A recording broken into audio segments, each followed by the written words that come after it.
El profeta fugitivo y el corazón del abismo. En el gran escenario de la historia, donde los imperios se alzan y caen como mareas, la palabra de Dios es una fuerza incontenible.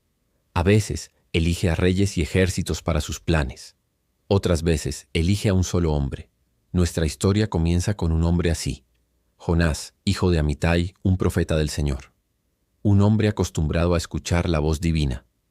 Pero un día, la voz le dio una orden que le heló la sangre en las venas. Levántate y ve a Nínive, aquella gran ciudad, y clama contra ella, porque su maldad ha subido hasta mi presencia. Nínive. El nombre mismo era sinónimo de terror. No era solo una ciudad, era el corazón palpitante y cruel del imperio asirio. Una superpotencia construida sobre la conquista, la brutalidad y la idolatría. Sus muros eran legendarios, su poderío militar, indiscutible. Para un hombre de Israel, ir a Nínive era caminar voluntariamente hacia la guarida del lobo, no para negociar, sino para acusarlo directamente en su rostro. Era una sentencia de muerte. Jonás, el profeta, sintió el peso de esas palabras y por primera vez el miedo superó a la fe. En su mente la lógica humana gritaba: ¿por qué advertir a los monstruos? Merecen el juicio, no la advertencia. Y en un acto de rebelión que sacudiría los cimientos de su propia existencia, Jonás tomó una decisión. Si la presencia de Dios estaba en Israel y la misión estaba en Nínive, él huiría en la dirección opuesta. Corrió al puerto de Jope, donde encontró un barco que zarpaba hacia Tarsis, en los confines del mundo conocido. Tarsis representaba el olvido, el punto más lejano posible de su deber y, según creía, de su Dios. Pagó su pasaje, descendió a la bodega del barco y, mientras la nave se hacía a la mar bajo un cielo despejado, se hundió en un profundo sueño, un escape inútil del llamado que resonaba en su alma. Pero nadie puede huir de la presencia del Creador del mar y de la tierra seca. Mientras Jonás dormía, el Señor desató una tormenta de una furia sobrenatural sobre el Mediterráneo. El cielo, antes azul, se tornó del color de un moretón. Olas del tamaño de montañas líquidas se estrellaban contra el barco, que crujía y gemía como una bestia herida a punto de ser destrozada. Los marineros, hombres curtidos por 1000 tempestades, palidecieron de terror. Lanzaron la carga por la borda, rezando cada uno a sus propios dioses, pero el mar solo rugía con más fuerza. El capitán desesperado encontró a Jonás durmiendo. «¿Cómo puedes dormir en un momento como este?», le gritó. «Levántate y clama a tu Dios. Quizás tenga compasión de nosotros». Arrastrado a la cubierta azotada por el viento y la lluvia, Jonás vio el caos que su desobediencia había provocado. Los marineros, sospechando que una ira divina estaba detrás de aquella tempestad, echaron suertes para encontrar al culpable. Y la suerte, guiada por una mano invisible, cayó sobre Jonás. Con los ojos de todos clavados en él, confesó. Su voz se elevó por encima del aullido del viento. «Soy hebreo y temo al Señor, Dios de los cielos, que hizo el mar y la tierra.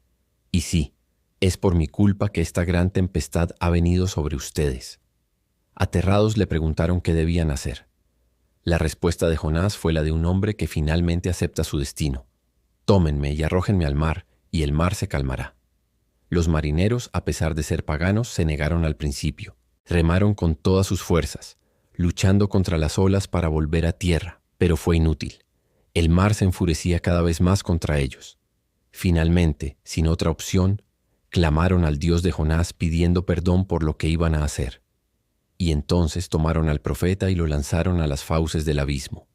El instante en que el cuerpo de Jonás golpeó el agua, el mar se calmó. La furia cesó. El viento se detuvo. El silencio que siguió fue tan sobrecogedor como la tormenta misma.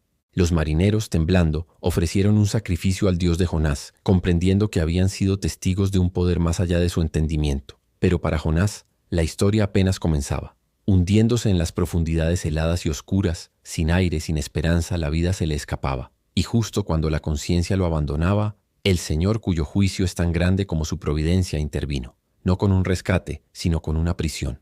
El Señor había preparado un gran pez para que se tragara a Jonás. No fue un rescate suave. Fue una absorción violenta, la sensación de ser engullido por una fuerza inmensa. De repente, la presión aplastante del agua fue reemplazada por la opresión de un vientre húmedo y oscuro. Era una oscuridad total, absoluta, acompañada por el hedor del abismo y el sonido sordo de las corrientes oceánicas golpeando contra su tumba viviente y palpitante. Estuvo allí durante 3 días y 3 noches, 3 días de aislamiento sensorial, de terror inimaginable, de confrontación con su propia alma. En esa prisión de carne, despojado de todo orgullo y de toda escapatoria, Jonás finalmente hizo lo que debió haber hecho desde el principio. Oró. No fue una oración elegante, sino un grito desde el corazón del Seol. Las aguas me rodearon hasta el alma, el abismo me rodeó. Mas tú sacaste mi vida de la sepultura, oh Señor Dios mío.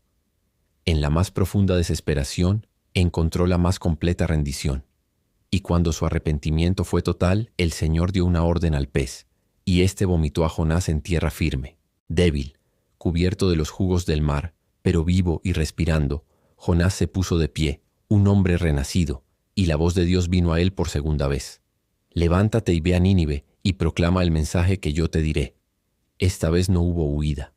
Jonás fue, caminó por aquella inmensa ciudad pagana, un solo hombre contra un imperio, y clamó con voz potente y clara: de aquí a 40 días Nínive será destruida. Y entonces ocurrió el segundo gran milagro, quizás más grande que el del pez. La ciudad escuchó. La noticia llegó al rey de Nínive, quien, en un acto de humildad sin precedentes, se levantó de su trono, se quitó sus vestiduras reales, se vistió de cilicio y se sentó sobre cenizas. Proclamó un ayuno para toda la ciudad, desde el más grande hasta el más pequeño, incluso para los animales. «¿Quién sabe?», clamó el rey. «Quizás Dios se arrepienta y aparte el ardor de su ira y no perezcamos». Y Dios vio sus obras, vio que se habían convertido de su mal camino, y en un acto de misericordia insondable se arrepintió del mal que había dicho que les haría, y no lo hizo. La ciudad fue perdonada. Pero la historia no termina con un final feliz para todos. Jonás, sentado en una colina fuera de la ciudad, observó. Cuando vio que el fuego del cielo no caía, una ira infantil y profunda se apoderó de él. Estaba furioso. Le reclamó a Dios: «Oh Señor, ¿no es esto lo que yo decía cuando aún estaba en mi tierra? Por eso huí a Tarsis, porque yo sabía que tú eres un Dios clemente y piadoso, tardo para la ira y grande en misericordia». Jonás no podía comprender un amor tan grande que pudiera perdonar a sus enemigos más odiados. Y en ese momento Dios le dio una última lección. Hizo crecer una planta frondosa para darle sombra a Jonás, y él se alegró por la planta. Pero al día siguiente, Dios envió un gusano que secó la planta, y el sol golpeó la cabeza de Jonás hasta que deseó morir. Y Dios le preguntó: «¿Tú tienes lástima de una planta por la cual no trabajaste, que en una noche nació y en una noche pereció? ¿Y no tendré yo piedad de Nínive, aquella gran ciudad donde hay más de 120,000 personas que no saben discernir entre su mano derecha y su mano izquierda, y muchos animales?» La historia de Jonás termina con esa pregunta, suspendida en el aire a través de los siglos. Una pregunta que nos obliga a mirar más allá de nuestros propios juicios y a confrontar la vastedad de una misericordia que no podemos controlar, que no podemos merecer, y que a menudo, como Jonás, ni siquiera podemos comprender. Es la historia épica de cómo Dios perseguirá a un alma fugitiva hasta el fondo del mar, no para destruirla, sino para rehacerla y usarla para demostrar que su compasión no conoce fronteras.